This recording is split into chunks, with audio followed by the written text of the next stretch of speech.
pakai masker dulu, mengingat kita masih dalam masa pandemi. Jadi harus selalu dengan protokol kesehatan ya.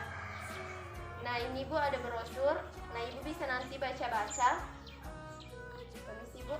Nanti Ibu bisa baca-baca tentang pemberian ASI secara eksklusif. Jadi mungkin Ibu bertanya-tanya apa itu yang dimaksud dengan ASI eksklusif. Jadi pemberian ASI secara eksklusif itu Ibu adalah pemberian ASI yang setelah bayi lahir sampai dia berusia 6 bulan tanpa ada makanan maupun minuman. Bahkan goreng-gorengan itu tidak boleh Bu, dan bahkan air putih itu tidak boleh. Jadi hanya ASI saja yang diberikan sampai dia berusia 6 bulan. Kemudian ketika Ibu telah melahirkan, ada yang namanya kolostrum. Nah kolostrum itu Ibu keluar pada saat hari-hari pertama setelah menyusui. Nah itu berwarna kuning, cairan kental. Nah itu kebanyakan orang membuangnya karena mengatakan bahwa asinya itu basi. Nah kolostrum itu banyak sekali mengandung manfaat bagi perkembangan dan pertumbuhan ASI.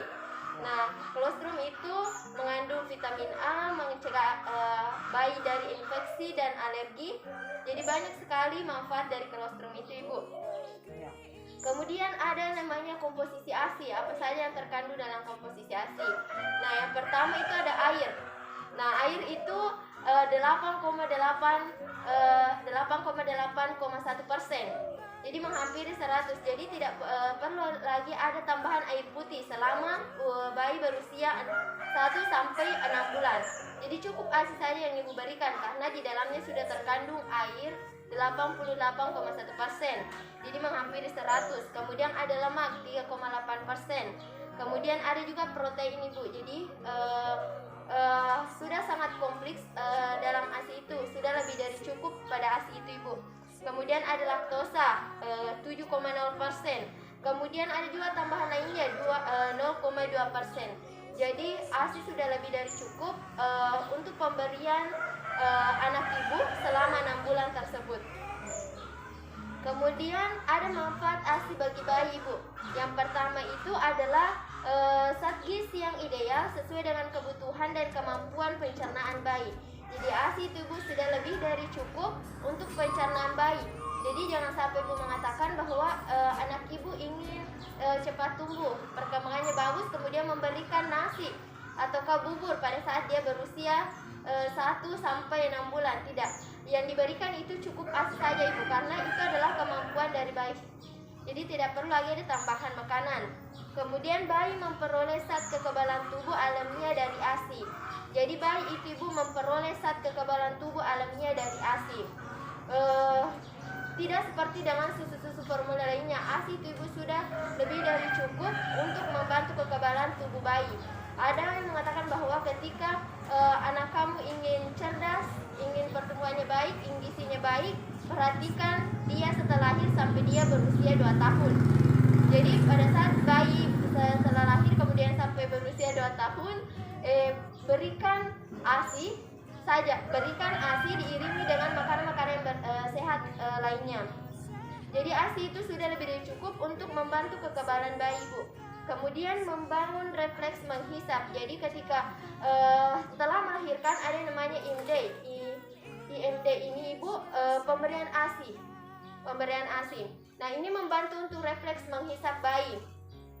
Kemudian ASI itu dapat membantu pertumbuhan rahang, gusi, dan gigi bayi. Nah ketika bayi sudah 7 bulan itu gusinya sama giginya itu mulai tumbuh. Nah itu bisa diberikan yang namanya bubur, tetapi masih diiringi dengan ASI karena bubur itu hanya makanan tambahan.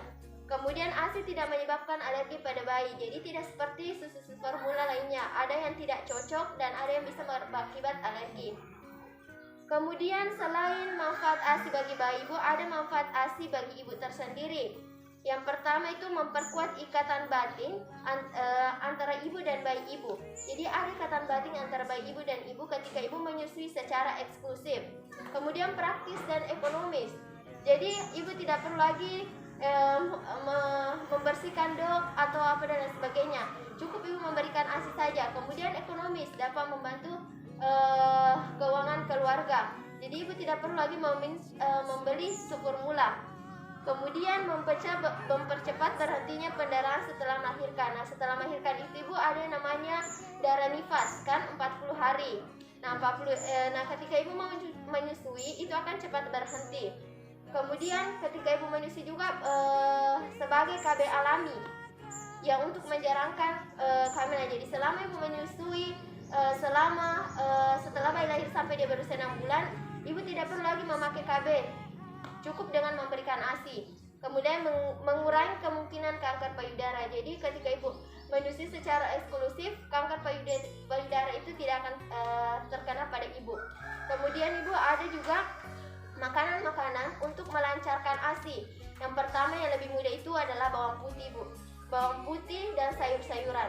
Jadi Ibu nanti bisa baca-baca di sini makanan-makanan untuk melancarkan ASI dan manfaat-manfaat ASI. Jadi Ibu sudah tahu tadi apa yang dimaksud dengan ASI eksklusif, komposisinya, kolostrumnya, manfaatnya bagi bayi dan manfaatnya bagi Ibu tersendiri. Nanti Ibu kalau ada yang ingin ditanyakan, di sini ada nomor telepon, Ibu bisa hubungi ya Bu ya. Ya.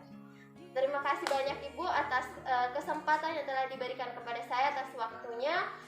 Saya mohon maaf apabila ada kesalahan yang saya lakukan, karena saya juga manusia biasa. Saya permisi ya Bu, terima kasih. Assalamualaikum. Membantu masyarakat untuk mewujudkan